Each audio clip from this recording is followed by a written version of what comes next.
Olá, eu sou Valdir Sternagel, esse é o podcast Entre Linhas, um podcast de encontro, conversas e orações. Seja bem-vindo, seja bem-vinda. Ainda estou lá no sul do Brasil, com a enchente e suas consequências. Me acompanhe, por favor. Foi tanta coisa em tão pouco tempo que nem tempo havia. Tempo para andar não havia, pois era preciso correr de um inimigo que ainda ontem era amigo, a água. Tempo para sentar-se tampouco havia, pois a água, agora tão irreverente, já estava levando a cadeira. O próprio tempo para respirar se via ameaçado, pois esta água que vinha com a sede de engolir me ameaçava, engolir por inteiro a quem estivesse por perto. No momento ela estava nos pés e até parecia querer brincar, mas logo estava avançando pela cintura com a força de um lutador que quer derrubar e o monstro que quer engolir. E as crianças? Era preciso agarrá-las bem junto ao corpo, pois a elas as águas não mostravam nenhum respeito.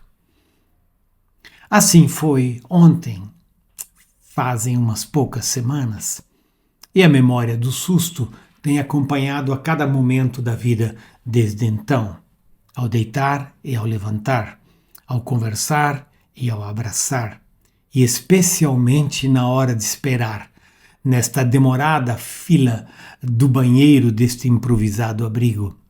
Ali, bem ali, o cansaço vem com força, sobe pelas pernas, embrulha o estômago e entristece a alma. Cansaço que aponta para uma baixa imunidade de corpo, alma e espírito. A adrenalina, gasta ontem na luta pela própria sobrevivência, falta hoje.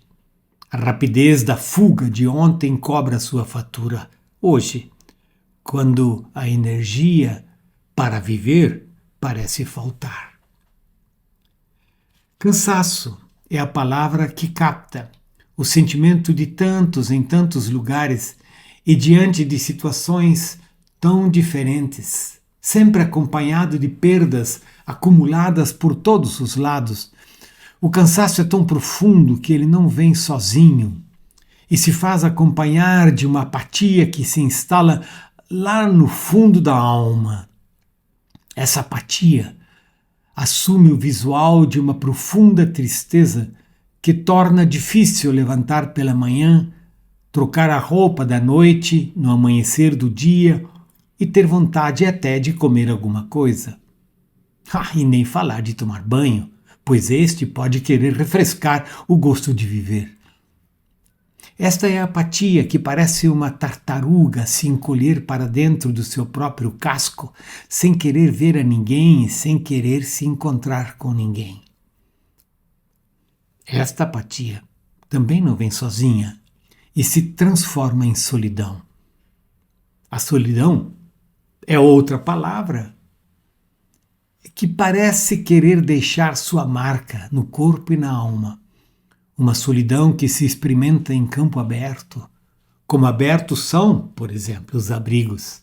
Tem barulho, tem movimento, tem gente, mas o olhar vago, como petrificado, fala de um profundo sentimento de solidão que diz: e agora?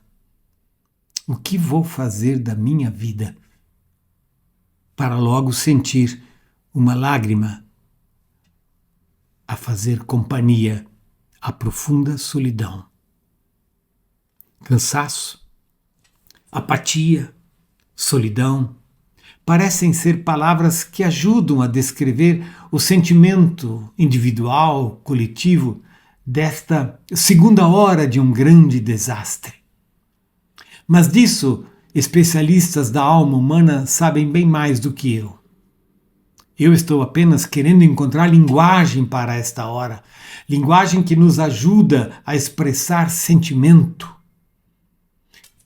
e momento e se constituem numa espécie de plataforma onde a experiência de ontem, a vivência de hoje e a busca do futuro se encontram no objetivo de desenhar, por favor, no objetivo de desenhar rabiscos de uma necessária esperança. Uma esperança que não nega a experiência de ontem, a dor de hoje e a própria angústia quanto ao amanhã. Mas não permite que uma paralisia de morte se instale definitivamente em nós e sem que o monstro da desesperança sequestre qualquer saliva vital com a qual o Espírito de Deus nos quer alimentar. Uma linguagem, destaco, que se transforma em oração. Oração de lamento, que aponta para o luto, e oração de esperança, que enraiza o presente diante de Deus e abre o futuro. Na busca por discernir esse tempo e esses sentimentos, eu me percebi nestas últimas semanas, de fato, afoito, voltando para a palavra de Deus, pois aprendi que ela é instrumental na percepção de tempos e sentimentos, sempre me empurrando para além de mim mesmo e para além do movimento para dentro do casco, do cansaço, da apatia e da solidão. Neste movimento para as Escrituras, percebi que elas falam muito mais dessas profundas realidades humanas do que possa ser encaixado num simples podcast. Espero que você me acompanhe nesta conversa e também encontre o seu caminho para as Escrituras, deixando que elas falem dos dramas humanos, da ciência de Deus quanto a eles e desta teimosia de Deus em soprar o seu Espírito sobre nós, para que o seu amor nos leve a encontrar esperança. Neste movimento para as Escrituras, tenho me encontrado com um pequeno livro da Bíblia que se chama Lamentações de Jeremias. Como o nome do livro indica, nele se encontra o lamento profundo de um profeta que expressa sua agonia para Deus, sem economizar palavras, e como em desespero busca se agarrar a um Deus de quem não desiste e encontra a um Deus que não desiste. Chorei, diz o profeta, até que não tivesse mais lágrimas. Meu coração está aflito, meu espírito se derrama de angústia quando vejo a calamidade do meu povo. Crianças pequenas e bebês desfalecem e morrem nas ruas, diz este profeta no capítulo 2 deste livro, para citar apenas um pouco deste longo lamento do profeta. Ao escutá-lo, podemos percebê-lo nos convidando para chorar com ele. O profeta chora e nós choramos. O profeta chora e Deus o escuta. Nós choramos e Deus nos escuta. Noutro momento, encontramos o profeta gritando suas perdas e seu desespero, gritando a sua decepção com o próprio Deus. Grito, ele diz. Meu esplendor se foi, ele continua. Tudo o que eu esperava do Senhor se perdeu. Como é amargo recordar meu sofrimento e meu desamparo. Lembro-me sempre destes dias terríveis, enquanto lamento minha perda, diz o profeta. Confesso que eu encontro com ele sua franqueza, seu protesto, seu grito e sua desesperança, não apenas individual, mas no contexto do seu próprio povo, trazem consolo e conforto. Há um eco que vêm das Escrituras e nos trazem à memória homens e mulheres que sofreram, perderam, se angustiaram e com uma impressionante franqueza colocaram essa realidade de suas vidas e de seu povo diante de Deus. E isso nos diz muito de quem Deus é e do que Ele espera de nós como seu povo. Ele espera a nós.